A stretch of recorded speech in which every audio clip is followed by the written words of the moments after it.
folks, and welcome to the Daily Coin. My name is Rory, and I have the distinct honor and pleasure of speaking with Mr. Marc Faber from gloomboomdoom.com. How are you doing today, Mr. Faber? Yes, very well. And yourself? I'm doing all right, And your viewers and listeners also, I hope. They're all out there, and we're all Okay. very excited to have you here. Well, I'm very excited to speak I with hope I shall not disappoint them. you. I'm sure you won't. I wanted to start with what's with China and Russia. Yes. There are several issues that are going on there that impact the entire world. Yes. And the two things that I've been focused on for about a year and a half are the Shanghai Cooperation Organization Yes. and the Eurasian Economic Union. Yes. Now these two seem to be moving a little bit closer together, and in conjunction with the BRICS consortium. Yes. How do you see that impacting the Western world, and will the Western world even matter in a few years as far as economically? Well, this is a very interesting question because I've been writing about geopolitics for quite some time because as an economic historian, I'm obviously interested in these issues. Basically, if we go back in history, until the Russian Revolution 1918, Russia and Europe were very closely linked culturally and economically. And at the time, there was no country such as Ukraine and Poland. The German and Austria-Hungarian Empire extended essentially into the Russian border at the time, which was far more to the west than it is today.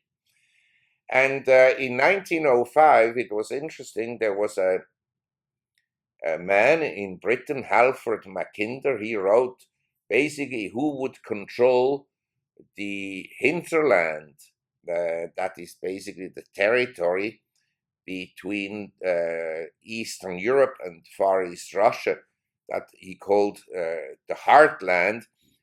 That this power would control the world. And so he became essentially, or is recognized as the first geopolitist, the founder of geopolitics. And then in following on him, after the war in 1945, there was a geostrategist in America. He was Dutch-American, who essentially is the founder of the containment theory. He said, yes, the heartland, this landmass, China and Russia, up to Eastern Europe is very important, but more importantly, one should control the rimland, which is countries surrounding there, because you understand, from the 19th century until today, there's this discussion between naval powers and land powers. China and Russia have always been land powers, whereas Britain and America are naval powers. And so basically the aggression of NATO, and we have to recognize it was an aggression in Ukraine, and they wanted to essentially move and build missile bases in eastern Ukraine, east of the Dnieper River, which is clearly Russian territory, historically seen and also ethnically. That then pushed Russia away, and the Europeans were stupid to follow that strategy. Yes. You understand? Yes. So they alienated Russia, and Russia has become closer to China. In addition to that, the Europeans are brain damaged, not the European people, because the European people would like to actually be closer to Russia, but the politicians, for one reason or another, nobody understands why in Europe, they are following the lead of the neocons in the US and want to prevent Russia from becoming an important country. And so the Russians have moved closer to China. Also, the Europeans were so stupid as to declare an embargo against Russia. Yes. Now, Russia has been surrounded for hundreds of years by countries that have as their specialty smuggling. They've been smuggling for centuries. And this embargo is a complete farce. If someone in Russia wants a Mercedes car, he can buy it in Beijing and ship it over by train. And he can buy it in Azerbaijan, he can buy it in Kazakhstan, he can buy it in Moldova, he can buy it anywhere. So, I mean, you understand? I always complain about the economic interventionists, in other words, with fiscal measures and the monetary measures to interfere into the free market. But about as bad as the neo-Keynesian are in economics, about as bad are people who have been running the State Department, like Hillary Clinton, Yes. completely clueless, Condoleezza Rice, clueless as well, and so forth and so on. Well, I mean, and John Kerry, just to carry forward. I mean, But at you least know, he's a reasonably nice person. Can't be said of Hillary and of Condoleezza. Yeah, he's a nice neocon. Yes. He'll smile while he's Yes, having yes. the troops kill you. With the economic situation that we have in the United States, which is we don't have one, in my opinion, and the numbers bear that out, that our economy has kind of fallen off a cliff, and the service industry is the only place that's generating any jobs. I mean, how does the U.S. get out of this current situation without either A, more QE, or B, a war?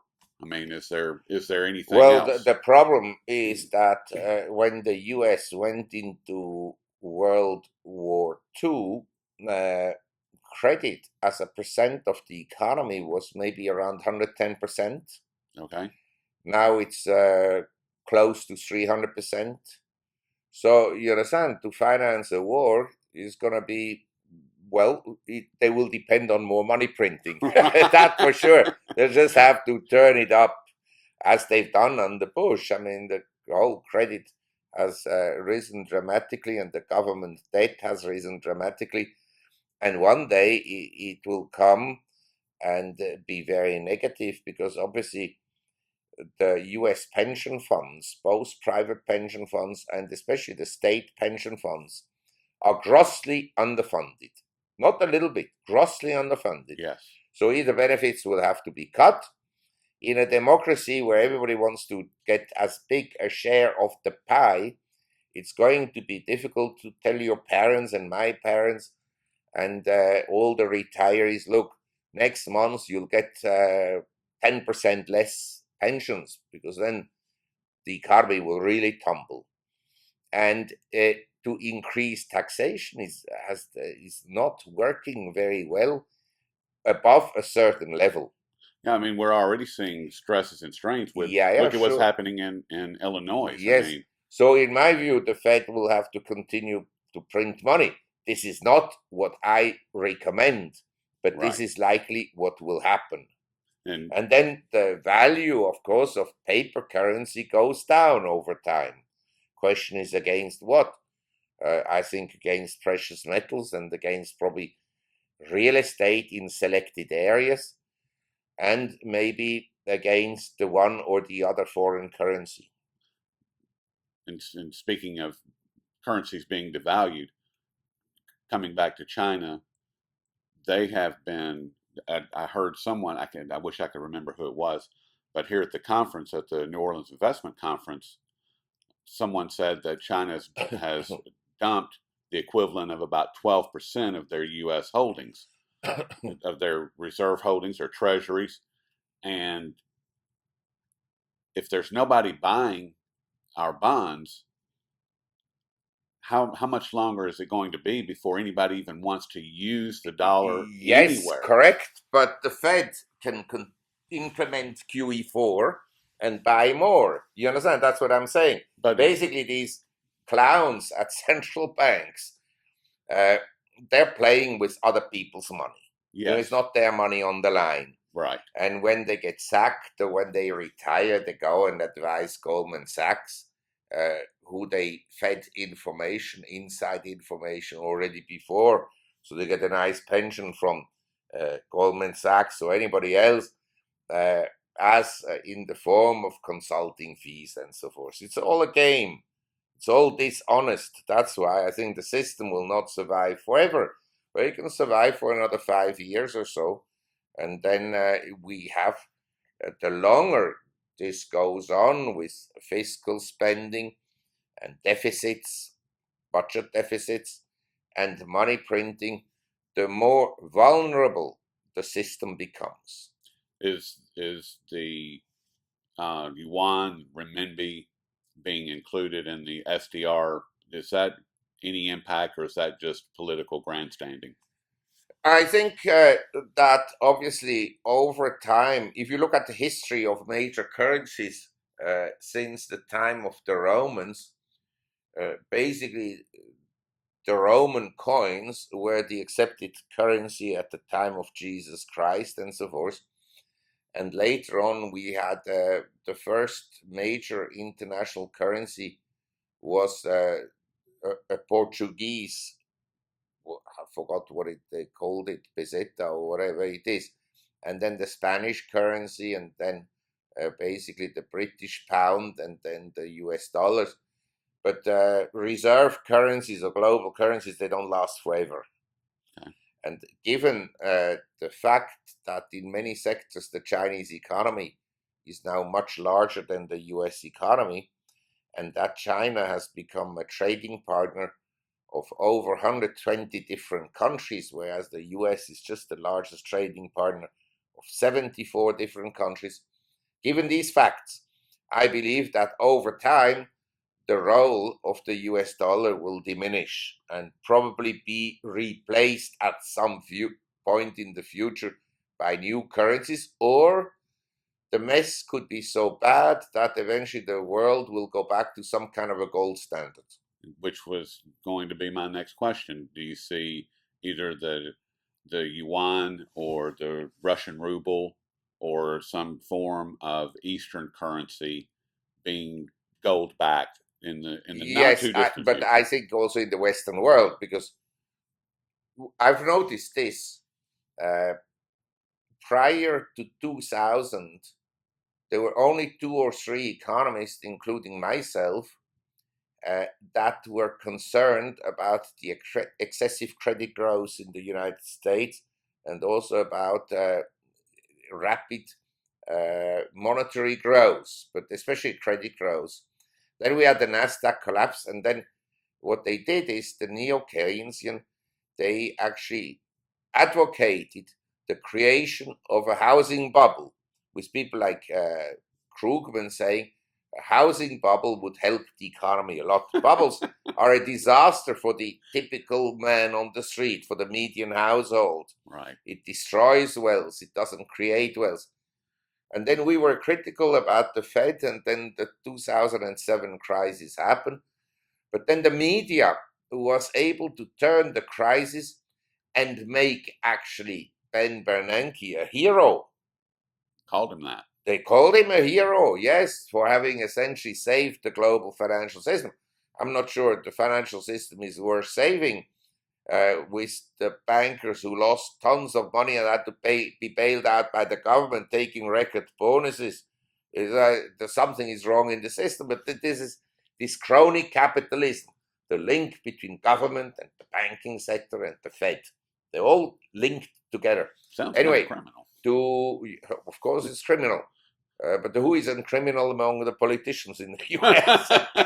So, anyway, to make a long story short, in recent times, say over the last 12 months, I have noted much more criticism of the Fed and other central banks by, say, mainstream economies. Even they wake up slowly that this is unprecedented in the human history of more than 5,000 years, from the old times in Babylon to today, that interest rates are this low for such a long period of time. Yes. Never happened before. But under the influence of some professors that went to the Ivy schools and were brainwashed with theories that are borderline economic sophism, they have no common sense whatsoever. that these professors now essentially set the price of money. Some set it at a negative rate and so forth. That this is happening cannot end well in the long run. No, It will end very badly. very badly. But you understand, then the media will say, well, it ended badly. You know why? Because of the rich people. They made money. When actually rich people today, most of the money is the money that the Fed printed.